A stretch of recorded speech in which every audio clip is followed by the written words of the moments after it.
Hello and welcome to Linux After Dark, Episode 3. I'm Joe. I'm Chris. I'm Gary. And I'm Dalton. So we made it back for episode number 3. And it's been quite a long time. For us, not for them. Indeed, and we've had a bit of feedback. Sean wrote to us.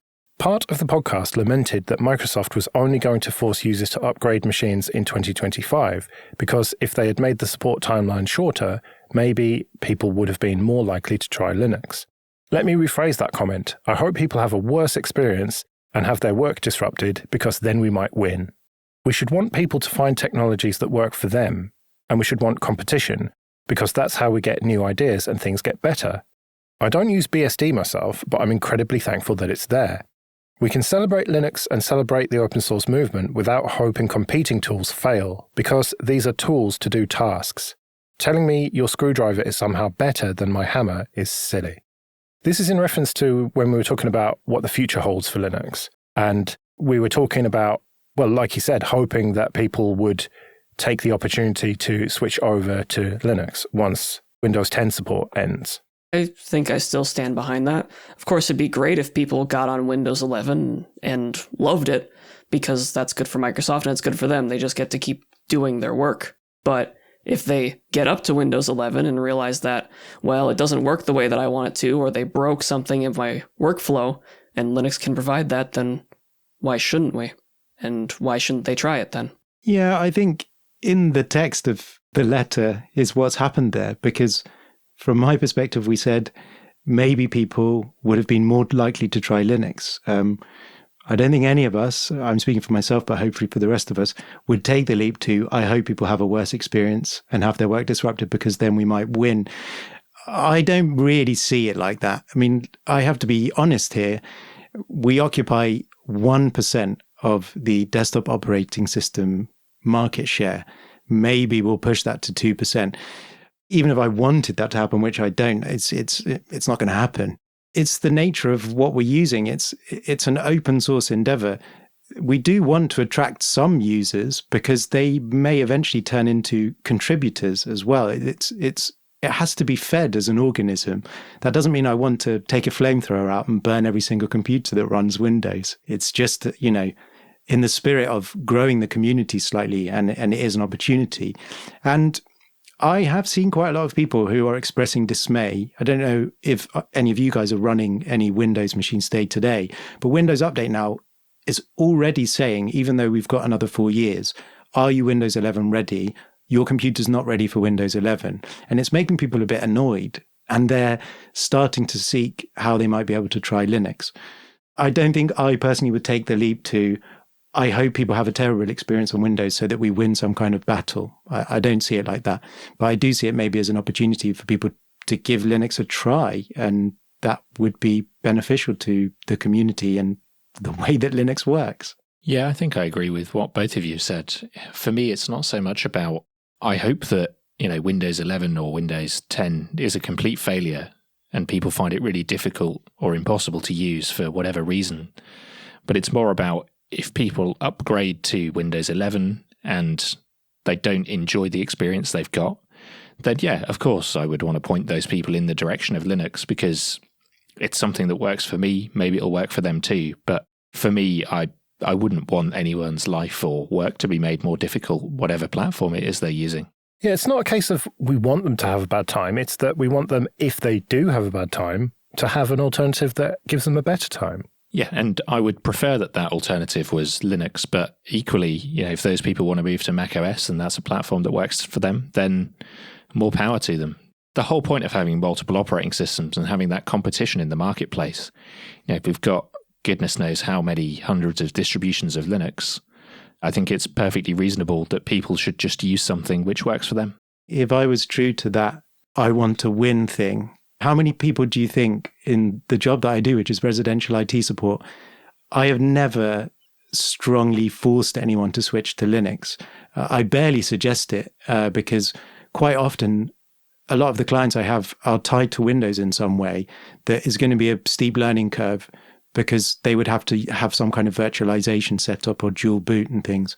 I very rarely recommend it to people. I have had people express an interest in it and I would definitely help them. And I might mention in passing, because people ask me, oh, your computer looks different. What are you running? And I say, oh, I run Linux. It's a slightly different operating system. And it's a little bit technical. And I'll talk to them a bit about it. But I would never take that I must win strong front-footed attitude, because I think it would backfire as well. That's the thing. And I think I've said a similar thing before, but I don't think that the average user really cares what underlying operating system they're running, as long as it gets out of the way and they can do what they do. I had an occasion a few months back where I was with my fiancée visiting her family in Belfast, and I'd taken a Linux machine with me and we needed to join a Zoom call. And her and her family were like, your computer looks weird. What's going on with it? And I said, it's running Linux. And like you said, Chris, explain to them a little bit about it. And they said, but we're still going to be able to join this Zoom call. And it's like, yeah, of course we can. And they were like, that's all right then. That's the extent to which those non-technical users cared about the operating system that my laptop was running. So I think to an extent for, non-technical users, which let's face it, is most of the world, I don't think they care as long as they can get done the work that they want to get done and it's not painful for them. One of the things I do most regularly for people is reinstall Windows for them. And that's because that's not a process that they ever take on board. Most people have never installed Windows. They bought a computer and brought it home and it was just there. So it's a thing that gets skipped. I give the computer back and it works, and that's the bit that I do. Yeah, they've never installed GNU/Linux. They never saw a point in learning how. I mean, most people have never even installed an update for their OS. Like we said in the last episode, how we'd gone back to people's machines after 6 months, a year, and they're running whatever version of distro or software we installed for them. People just don't care. They don't want to know. They don't care. They just want to use the computer and then probably turn it off and put it in a drawer for another week until they find something else they need a computer for. What does winning look like then? Or is that not even a concept that we care about? I just don't even think of it that way. It's a bit of a segue, but it's kind of a bit of an attitude that can sometimes permeate within the community as well, because I think sometimes it can snowball a little bit where everyone feels like they have to win. That's certainly not what I feel, but I have encountered it as an attitude. And I get frustrated sometimes. Like I was in a Telegram group for a distribution. I'm not going to name the distribution. It doesn't really matter. But I was helping people for a while in there, but it became a bit poisonous because new users would join and say, I'm having a problem with this. What should I do? And I'd give them quite a simple solution. And then there would be 2 or 3 people that would come in and want to win the conversation. And they'd be like, oh, no, what you should be doing is you should be going to GitHub, cloning the repository, compiling it yourself. And the person was like, I don't understand what you're talking about. And in the end, I just said, stop it. I'm leaving, because you don't have to win. So me personally, I don't care. I don't want Linux to win. I don't want it to suffer. I don't want it to diminish. I'd like it to grow, but I don't want it to win. And I don't think it can win because it has such a small market share. It's going to take some kind of miracle for it to win. It just doesn't seem like a concept I can get along with, really. Yeah, I agree with Chris. I don't think that winning is something that would even enter my mind for Linux on the desktop. The server market, arguably, Linux is a done deal there. But on the desktop, I don't think winning really matters. I think, I've said it 2 or 3 times in this podcast, just use the right tool for the right job. And if that happens to be Linux, great. If it happens to be something else, then go right ahead. That's fine.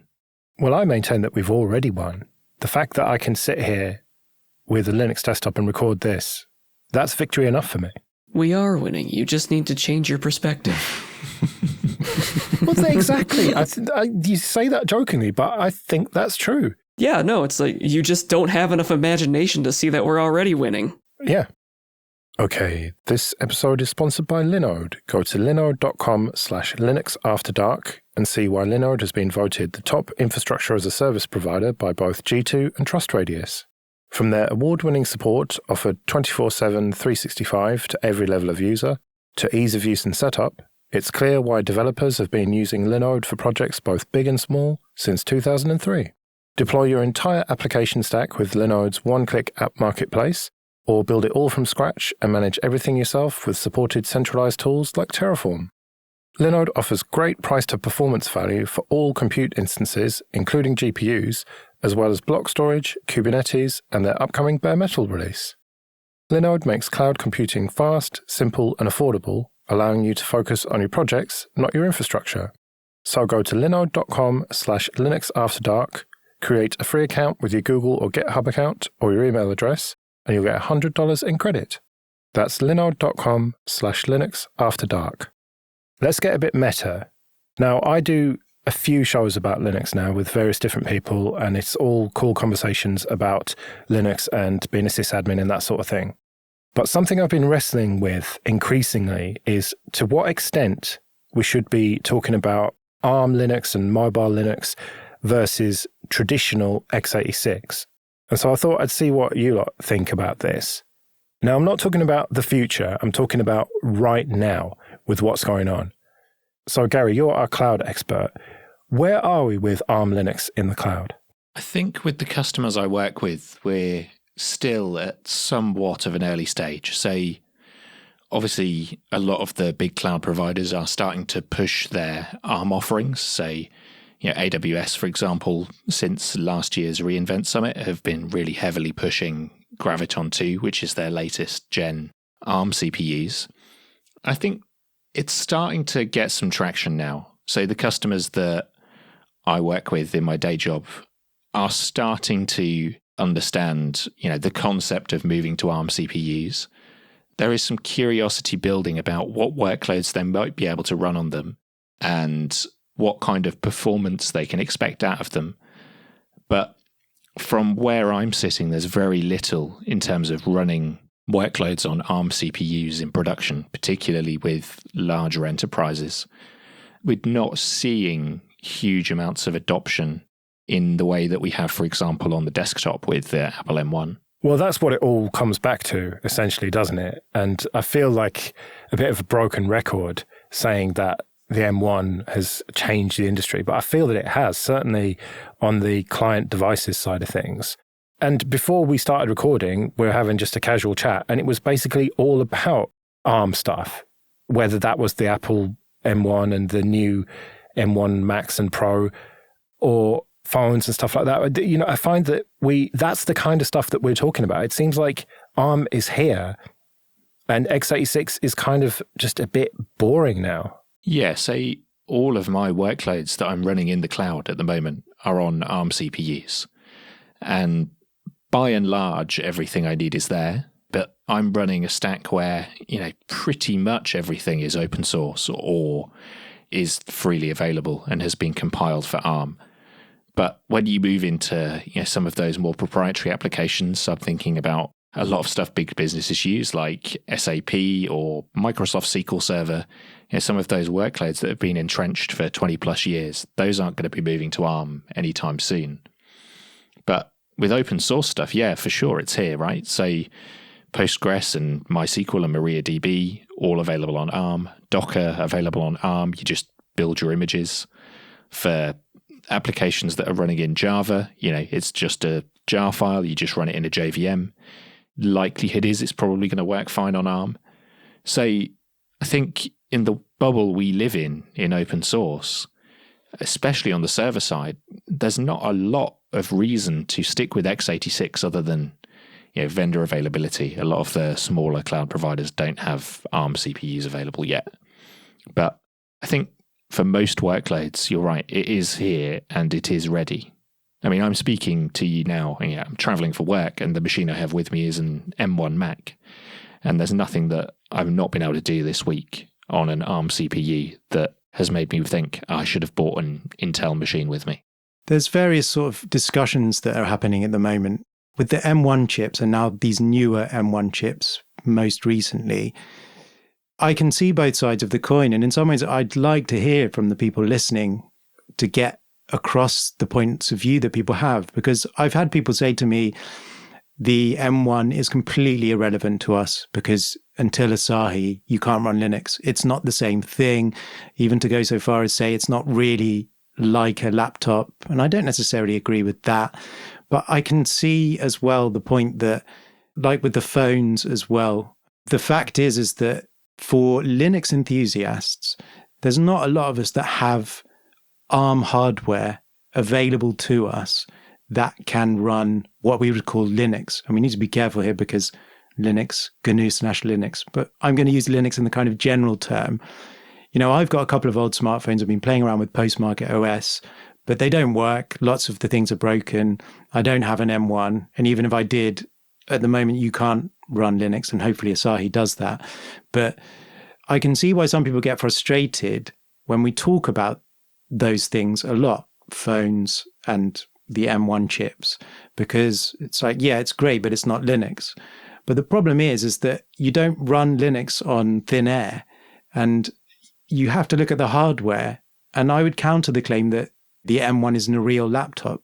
The problem is, I'm a Linux enthusiast. I will want to run Linux as much as possible. But when I go to buy a new computer, running Linux is just one of many things I'm looking at. And it is very important to me. But if one of the other factors I look at on the hardware side becomes remarkably improved on something that can't run Linux, it starts to shift what's important to me. But I do appreciate that for some people, when they're buying hardware, the first thing on the list is, does it run Linux? And if it doesn't answer that question, they will turn their head away and not look at it. But I'm just not one of those people. I look at what's being achieved on something that can't run Linux. And for me, an M1 MacBook Air is a laptop. And I'd like to have a laptop that has that battery life, that power. And as the chips improve, that's going to just keep getting better. And for the moment, I will turn away. Now, my question to myself and maybe to you guys is, perhaps we have to be careful about what we talk about. Now, I know, Joe, you've bought the MacBook Air because you've got a strong eye on Asahi, which we all would love to hear about and hear about some hands-on experience when we get to that stage. But I can see why, I guess, people get a bit ruffled that we start talking about phones or MacBooks that can't run Linux. Well, let me push back on something you said, that most Linux enthusiasts don't have hardware to run Linux on. Well, how many Raspberry Pis do you all have in drawers? But how many people are running desktop Linux on those and using it every day as a production machine? I have heard from some, but I take that point that, yes, there aren't that many. Yeah, I mean, I tried to make this work. You know, I went out and I bought a Pinebook Pro and tried to run it as, you know, not my primary machine, but as a machine I could throw in a bag and go to a coffee shop and run a browser and an SSH client on. And it just wasn't quite there. So whilst I appreciate there is ARM hardware that can run Linux, I don't find it to be anywhere near stable or have anywhere near the parity of functionality that an x86 machine would running Linux. Dalton, were you affronted when Graham talked about trying Ubuntu Touch on his Pine phone on late night Linux and how he didn't get far with it? I heard Graham's experience and I thought, shoot, I didn't get that thing done. There's better hardware support in Ubuntu Touch for the Pine phone, like making the modem work better, but not perfectly. That is currently in the release candidate or the development channels. That just hasn't gotten to stable. So I'm assuming that Graham was using stable and it just hasn't gotten there yet. And that's something that's like, there's too much to do. And that's just one of those things that fell by the wayside. With that said, it is a really great highlight of the challenges that Linux has on ARM hardware. You know, open source Linux distributions, because there's open source desktop Linux and there's Android and there's Chrome OS. And these are all Linux, but we don't call them Linux. And that makes it much harder to talk about. But it highlights the challenges of getting Linux all open source on this hardware.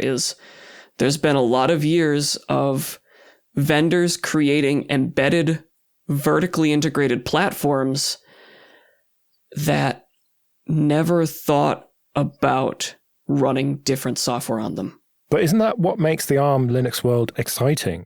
On x86, it's boring. It all just works.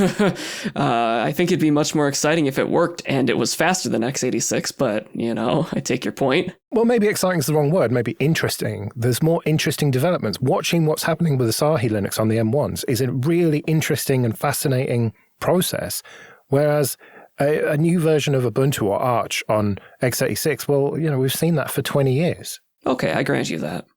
Well, do let us know what you think. show@linuxafterdark.net. We'd love to hear from you. What do you think? Should we talk more about ARM, less about ARM, more traditional stuff, less about distros, more about applications probably?